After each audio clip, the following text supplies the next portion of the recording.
بسم الله الرحمن الرحيم. اللهم صل وسلم وبارك على سيدنا محمد وعلى اله وصحبه اجمعين. في البدايه احب ارحب باخواتنا المتابعين واخواتنا المشاهدين، اقول لكم كل سنه وانتم طيبين. طبعا انا داخله معاكم النهارده بفيديو قوي، فيديو وصم كله طاقه ايجابيه. هنعمل النهارده ايه يا عزه؟ انا داخله عليكم بفرخه ما شاء الله ما شاء الله 3 كيلو 600 جرام.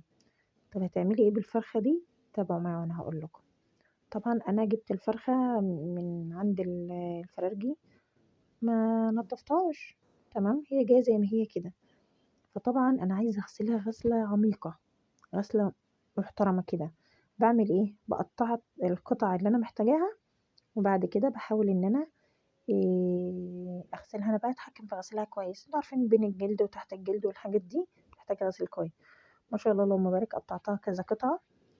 بعد كده اخدها اغسلها غسل كويس تحت الحوض. تمام. اهو. طبعا غسلتها غسل كويس زي ما انتم شايفين، مره واتنين وتلاته، وبعد كده جبت ان انا برضو قاعده عليها تاني وتالت وعاشر لحد ما نعمل لها محلول الماء. طبعا في الفتره اللي احنا بنغسل فيها دي منا عايزه اترحب بيكم. طبعا انا يوميات عزه حبش، وبنوته الصغيره عايزه تسلم عليكم. ازيكم عاملين ايه؟ كل سنة وانتم طيبين. سنة سعيدة عليكم يا رب. طبعا احنا خلاص في سنة 2024 من 25 احنا 2025. ودعنا السنه القديمه خلاص. هنطبخ النهارده فراخ مشوية. الله. مشويه فين بقى؟ هناكل. مشويه على الفحم. اه عملنا جنبها ايه؟ عملنا جنبها رز بسمتي وبرنجان بابا غنوج. بابا غنوم قصدي. طب بذمتك ايه رايك وكمان في الفراخ دي بصراحه؟ بجد هي وزنها جميل، وطعمها في الاخر بصوا كان تحفة تحفة تحفة تحفة تحفة. طبعا هنا انا بقطع الفراخ قطع زي ما انتم شايفين، بحاول ان انا افتح بين العظم وبعضه عشان يدخل التتبيله وعشان تستوي معانا في اقرب وقت. تمام. بالذات لما يكون الفرخه معاكي حجمها كبير، لازم توسعوا من الفتحات بحيث ان تشرب من التتبيله وان في نفس الوقت تستوي معاكي بسرعه. طبعا هنا قطعناها وظبطناها وخلصناها. نعمل محلول النقع. محلول النقع بتاعك ايه يا عزه؟ محلول النقع بتاعي عباره عن طماطميتين، ليمونتين، شويه خل، شويه ملح. اهو. ايه رايكم؟ ده محلول النقع. نقعتها انا في الفترة دي، نقعتها حوالي ساعة. لان هي كانت جايه في نفس اليوم، وده يوم الجمعة. تمام. كانت جايه في نفس اليوم وانا عايزة ايه؟ انجز وقت بدري بدري عشان اخلص. جبنا طبعا بصلتين محترمين، قطعناهم قطع صغيرة كده. جبنا جزرتين. في ناس كتير ما بتدخلش الجزر في التتبيلة، لا اقسم بالله العظيم يا جماعة بتدوله طعم حكاية حكاية حكاية. جربوا بس التركاية الحلوة اللي انا بعملها بها دي وانت هتشوفوا الفرق. جبنا فصين توم، على جزرتين، على بصلتين، وحطيناهم في الكب. وبدأنا نجيب البهارات الموجودة عندك، بهارات فراخ مشوية، كزبرة، فلفل، كمون، كركم. ده شيء أساسي الكركم. تمام. بهارات فراخ. أي بهارات عندك على فكرة، مش شرط، أي بهارات موجودة عندك طلع اللي في بص اللي في الخزنة كده وابدأي استخدميه. صدقيني هتطلع معاكي أحلى تتبيلة فراخ مشوية ما أكلتهاش في حياتي. بس ضيفي التركة اللي أنا قلتلك عليها دي، ضيفي الجزر. اقسم بالله تركية جديدة وتركية حلوة. وللأمانة أنا حطيت طماطمية صغيرة بس أنا نسيت أصورها معاكم. حطيت طماطمية في التتبيلة. تمام. اتبشرت مع بعض. جبت صينية وبدأت إن أنا أحط فيها التتبيلة، وبدأت إن أنا أمسك الفراخ أدخل بين اللحم وبعضه التتبيلة. تابع معايا الخطوات واحدة واحدة عشان تطلع معاكي فراخ ناجحة. الطعم يبقى من جوه زي من بره، التيست واحد. تبقى جوسي معاكي والتيست بتاعها يكون ممتاز. بصي اللي هياخد قطعة، لا عايز اخد 10. من حلاوتها ومن طعمها عايز اخد 10. انا واحدة من الناس ان انا لو عملت الفراخ بمرقة، اولادي مش بياكلوها، عارفين بالطريقة دي. اقسم بالله بيخلصوها وبيبقوا عايزين تاني. فاهمين؟ طريقة حلوة أوي أوي للأطفال. وبصراحة لما دخلت معاها الجزر كل شكرها. طبعا هنا خلصت بقى، طبعا سايباها تتنقع ورا اهو. هنبدأ نعمل الحاجة التانية. احنا سيبناها كده، سيبناها حوالي ساعتين. تمام. بدأت ان انا اضيف الحاجة التانية. هنا هنعمل مع بعض شوية رز بسمتي كده يستاهل بقكم. عملنا هنا كام كوباية رز؟ عملنا 3. تمام. ده رز بسمتي اهو. بعد معاكم، ولاحظوا يا جماعة خلي بالكم الرز بيخنة بالذات البسمتي. يعني هقول لكم حاجة، انا واحدة من الناس حسيت ان انا عايزة ازود كمان ربع كوباية مية، ويا ريتني ما زودتها. والله العظيم فرقت معايا كتير، بوظت الرز او مش بوظته، يعني خليته زي مش زي ما انا عايزاه او مش زي ما انا بعمله كل مره.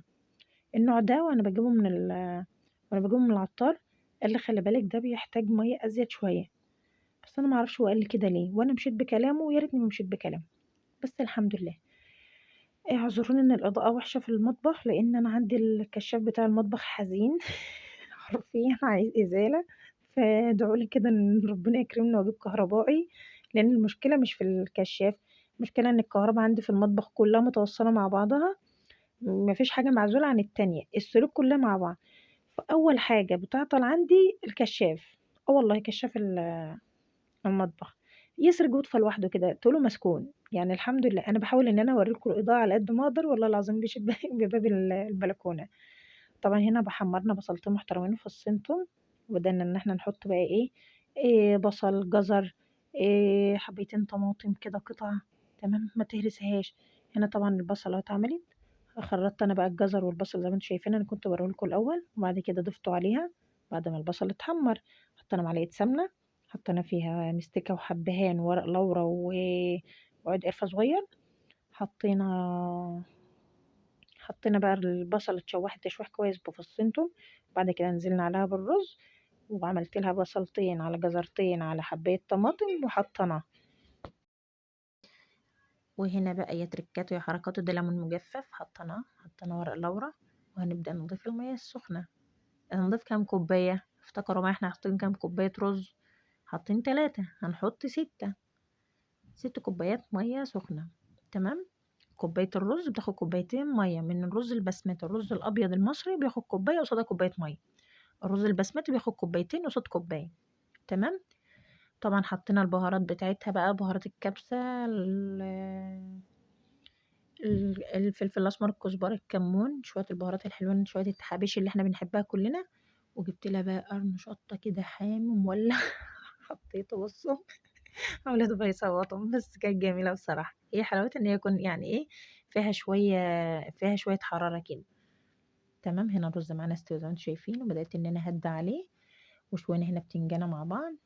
وجينا للمرحلة الأخيرة، أو مش الأخيرة بقى، لأهم مرحلة جينا بقى لأهم فيهم. مرحلة وأهم تركاية طبعا هنعملها مع بعض خلاص بعد التتبيلة ما الفراخ اتشربت من التتبيلة بتاعتها.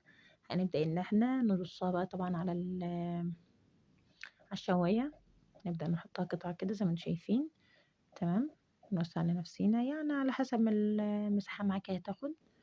اه ما شاء الله ما شاء الله، على فكرة كل ده فرخة واحدة يا جماعة اللي يقول لي عايزة فرختين، لا دي كلها فرخة واحدة بس ما شاء الله اللهم بارك. كانت فرخة حلوة فعشان كده عملت معانا بزيادة. تمام. وادي النار يا سيدي يا تركاته يا حركاته على رأي الشيف شربيني الشيف حسن سوري على رأي الشيف حسن.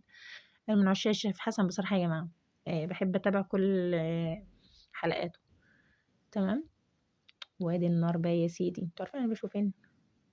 احنا جينا نشوي بره لقينا الجو بيشتي، قلنا والله ما هنستسلم برضه، الجو كان بيمطر قلنا مش هنستسلم لازم نشوي يعني نشوي. دخلت بقى جوه بس اجرك الله بقى الدخانة والحاجات اللي كانت بتطير، بصوا انا خلت لها المكان مخصوص. وهنا الرز بتاعنا الله اكبر ما شاء الله عليا. تسلم ايدك تسلم ايدك يا عزوز. لا بجد حاجة تشرف حاجة حلوة. طبعا بقى حابين نعمل بقى شوية حركات وشوية تحابيش حلوين بقى. قشرت حبيتين بطاطس كده وقلت ان انا احمرهم. تمام. عملنا طبق سلطة محترم بقى يستاهل بقكم كده. اها. وهنا البتنجانة طبعا ما بناكلش البتنجان قد كده جنب الفراخ المشوية اللي هو البابا غنوج. بس يعني ما كانش عندي شوية طحينة قليلين في اليوم ده، بعت اجيب طحينة اقسم بالله تقول انقرضت والله العظيم تقول انقرضت من مكان، انا لو اعرف كنت عملتها على ايدي، بس انا خلاص قلت هبعت اجيبه كده. ما فيه. طبعا هنا عملت تركية بسيطة، ولعت حتة فحم من اللي هي بتاعة الفراخ، حطيتها في قشرية بصل، لو عندك فويل تمام، انا ما كانش متوفر عندي فويل حطيتها في قشرية بصل، وحطيت عليها شوية زيت وقمت مغطية عليه. تاكلي احلى شوية رز بالفحم كده حكاية. وصلنا لاخر مرحلة، واقول لكم اتفضلوا معانا وقولوا لي ايه رأيكم بقى. بصوا اعذروني الاضاءة زي الزفت اقسم بالله العظيم الاضاءة وحشة قوي قوي قوي. هنا طبعا حبينا نعمل الحركات بقى شوية سلطة حلوين بالليمون كده، بطاطس محمرة، بابا غنوج بالطحينة، زيتون مخلل. عملت برضو شوربة كان برضو بالكبد والقوانص والحاجات اللي اسمها الحوايج اللي بنسميها دي. وهنا خيار مخلل على شطة مخللة. اتفضلوا معانا بألف هنا وعافية. يا ريت يكون الفيديو حلو. انا عايزه اوريكم بس الاختبار، اقسم بالله مش عارفه امسكها حرفيا. بصوا نازله من على البوتاجاز شايفين مش عارفه اقطعها. انا ماسكه التليفون بايدي ومش عارفه اقطعه لي، يا رب الكشاف ما يفصلش، عايزه اخلص بس. يلا اشوفكم فيديو اخر واقول لكم مع السلامه. ما تبخلوش علينا باللايك والشير واشوفكم على خير.